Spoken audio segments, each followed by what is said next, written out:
Bonjour à tous, c'est Pastille, j'espère que vous allez bien. Je suis ravie de vous retrouver pour le 4e épisode de ce podcast où nous sommes au jardin. Alors on est début décembre, il fait une petite dizaine de degrés, le ciel est couvert, mais on sent qu'il y a la lumière pas loin, les oiseaux chantent. Et on est à une période où c'est la fin de l'automne, c'est pas encore l'hiver.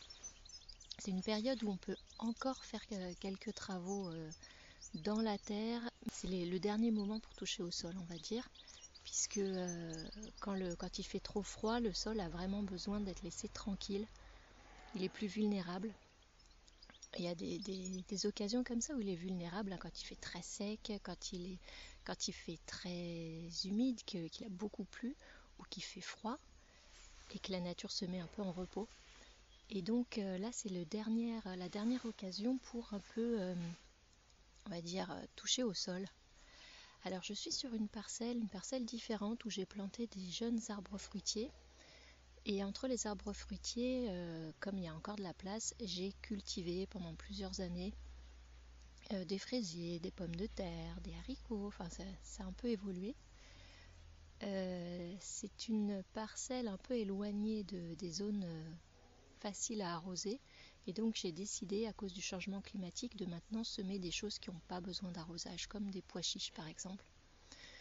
Et c'est ce que je voulais faire l'année dernière, mais l'année dernière, c'est-à-dire jusqu'en mai 2024, les sangliers sont venus retourner tout mon jardin, y compris cette parcelle-là que je n'ai donc pas mise en culture, et qui en l'occurrence a pu se reposer une année. Alors, au printemps prochain, donc je vais semer, et je reprends cette parcelle qui est un peu redevenue sauvage, mais avec des plantes sauvages qui n'ont pas vraiment eu le temps de s'enraciner très très profondément. Donc c'est là-dessus que je voudrais faire un tri aujourd'hui, sachant qu'il y a toutes sortes de plantes, hein. Il y a des plantes qui ont un racinaire profond, racinaire moins profond, beaucoup de plantes à fleurs, et puis quelques quand même herbes graminées. L'herbe est assez haute, comme il a beaucoup plu récemment, l'herbe est assez haute. La première chose à faire, ce serait de faucher, déjà pour y voir un petit peu plus clair. Et ensuite, faire un petit peu un tri dans ces herbes-là, sachant qu'en hiver, c'est bien de laisser un couvert végétal. Les plantes qui sont là protègent le sol et gardent un petit peu active la vie du sol, tant qu'il ne fait pas trop froid, tant que le sol n'est pas gelé en tout cas.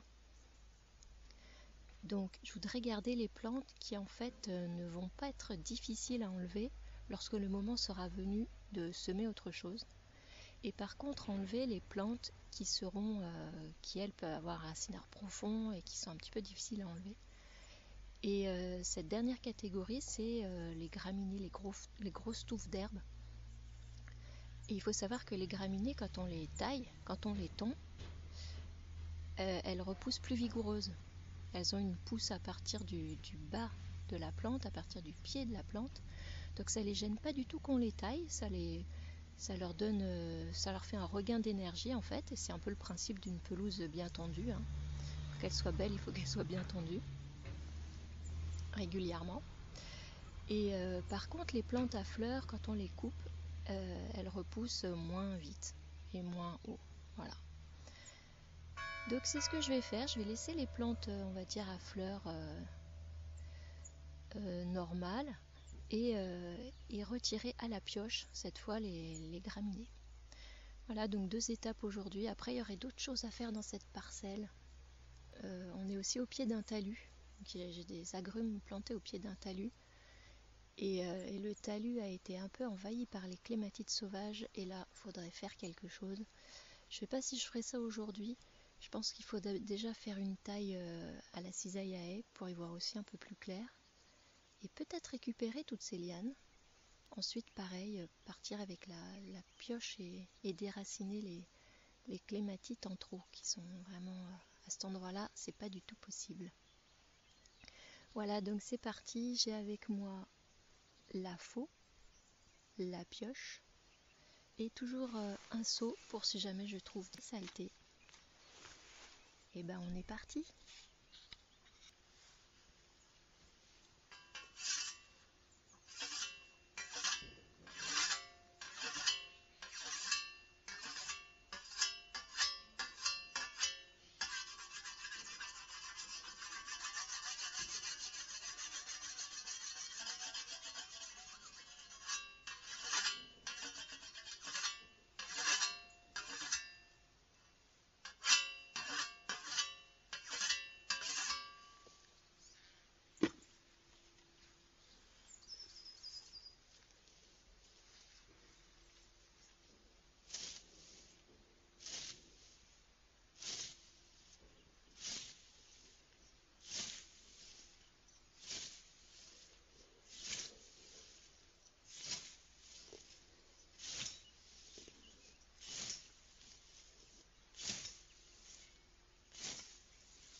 Voilà, j'ai fauché.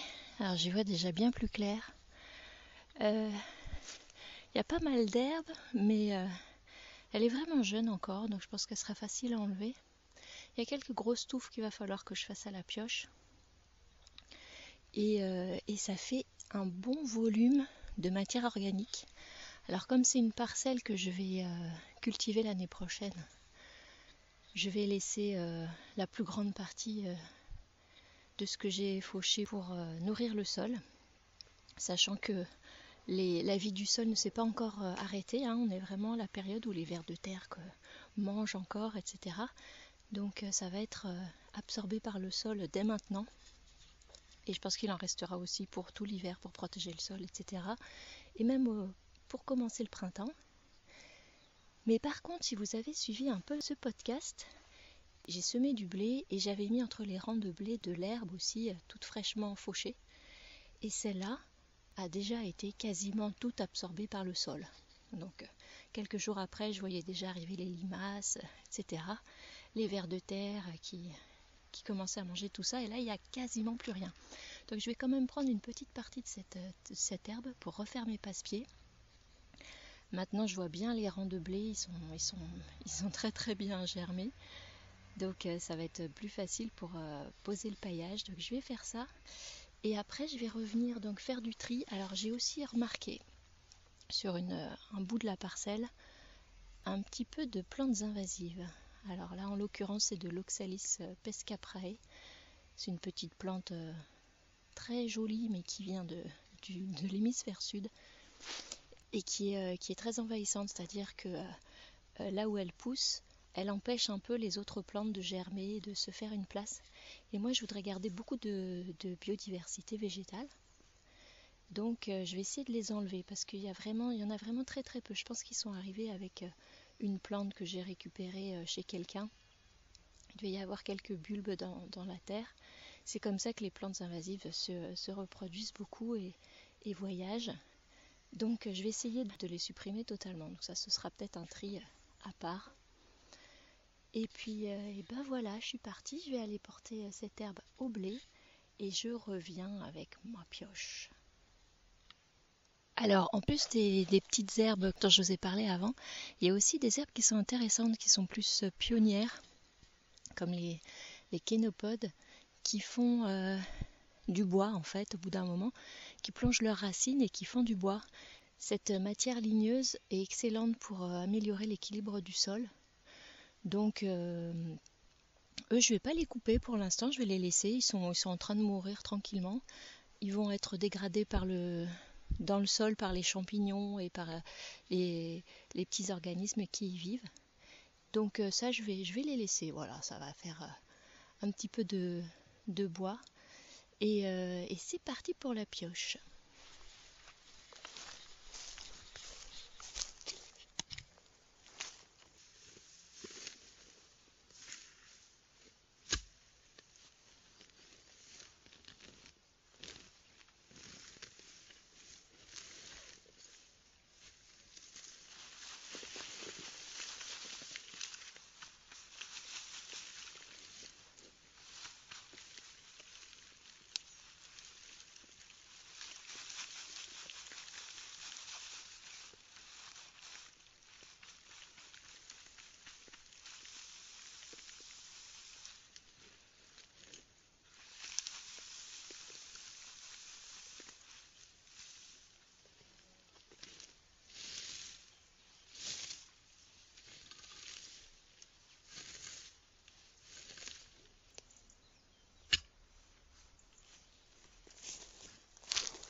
Ok, ben en fait c'est déjà fini pour la pioche.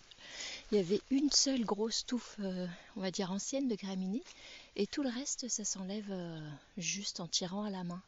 Donc il faut savoir qu'il a quand même beaucoup plu, il y a eu plusieurs vagues de pluie. Ça s'est un peu ressuyé depuis, mais le sol est vraiment maintenant très meuble. Et comme je vous ai dit, c'est une parcelle où les herbes sont encore jeunes, donc elles n'ont pas un racinaire très puissant. Donc voilà, tout le reste, je vais pouvoir le faire à la main tranquillement. On va aller jeter un petit coup d'œil à cette petite station d'oxalis invasif. Bon, il faut savoir aussi que je fais un peu du zèle, on va dire, parce que c'est maintenant une plante très répandue dans le coin. Et elle a envahi au point que, en fait, dans d'autres endroits, en tout cas, il n'y a plus moyen de l'enlever vraiment. Alors c'est pas très grave en soi, mais en fait, on perd pas mal de variétés végétales à cause de ça, comme je vous ai dit tout à l'heure.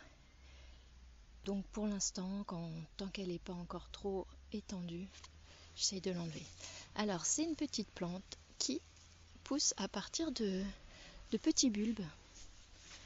Et c'est ça qui est difficile, c'est une plante qui est très fragile. Donc si on la déterre en tirant dessus, souvent les petits bulbes restent en terre et se propagent. Et donc c'est comme si on n'avait rien fait. Donc puisque j'ai la pioche, je vais essayer de soulever toute la partie. Il doit y avoir, je ne sais même pas s'il y a 1 mètre carré. Je vais essayer de soulever cette partie-là à la pioche et je vais voir ce qu'il y a en dessous. Bon, il y a encore d'autres plantes avec l'oxalis. C'est pas encore une nappe complètement homogène. Alors.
Voilà, je vais chercher un petit outil et un seau. Et en fait, je vais tout garder dans un seau, le laisser sécher. Vraiment en dehors du jardin, dans la cave, dans la resserre à outils. Et puis quand ce sera plus sec, ce sera au feu. Voilà, puisque c'est l'hiver et que j'ai du feu dans la cheminée. Donc c'est parti.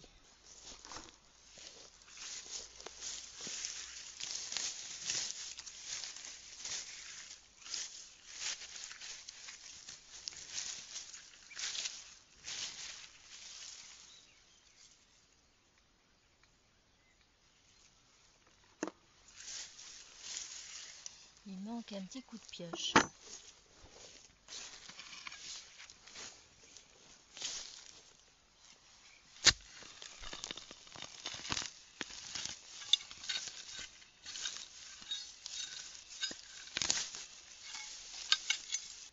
Maintenant, c'est un travail délicat pour désimbriquer les oxalis avec leurs bulbes du reste des herbes. Et voilà, il y a plusieurs bulbes par pied. On va faire ça tranquillement.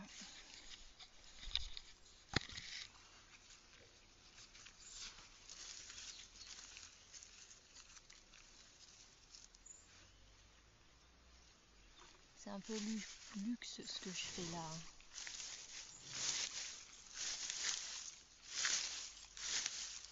Mais tant qu'on peut le faire, c'est bien de le faire.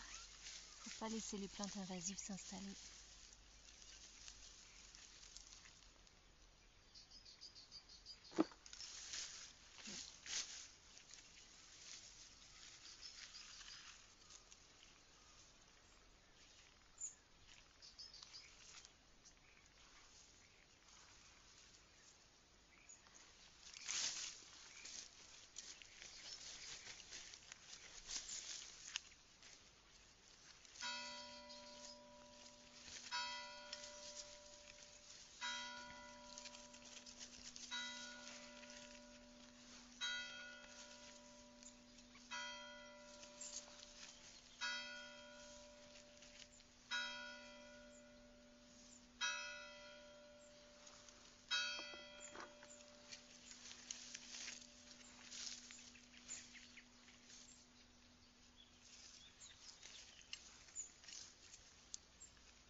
On ne peut pas tout enlever à 100%, mais ça jugule au moins.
Et là aussi, il manque un petit peu de pioche.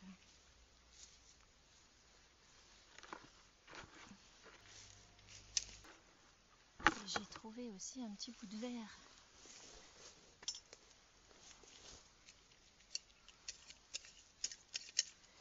Voilà.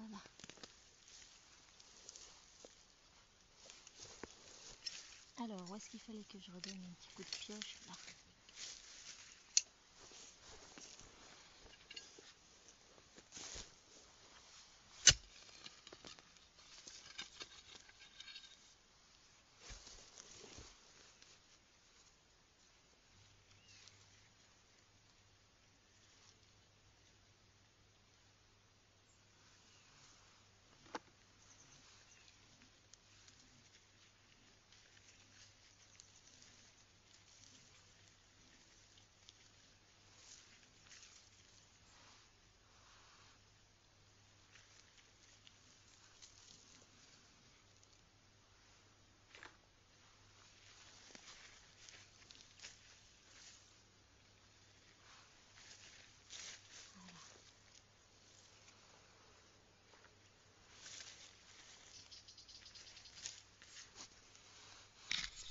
Voilà.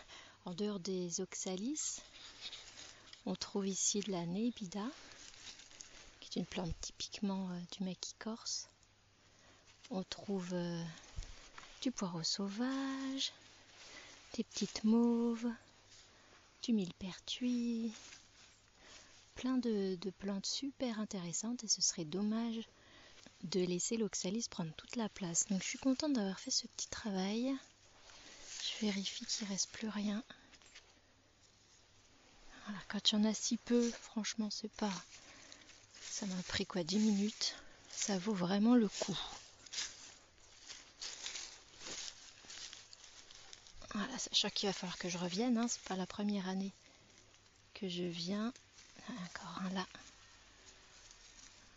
avec son bulbe.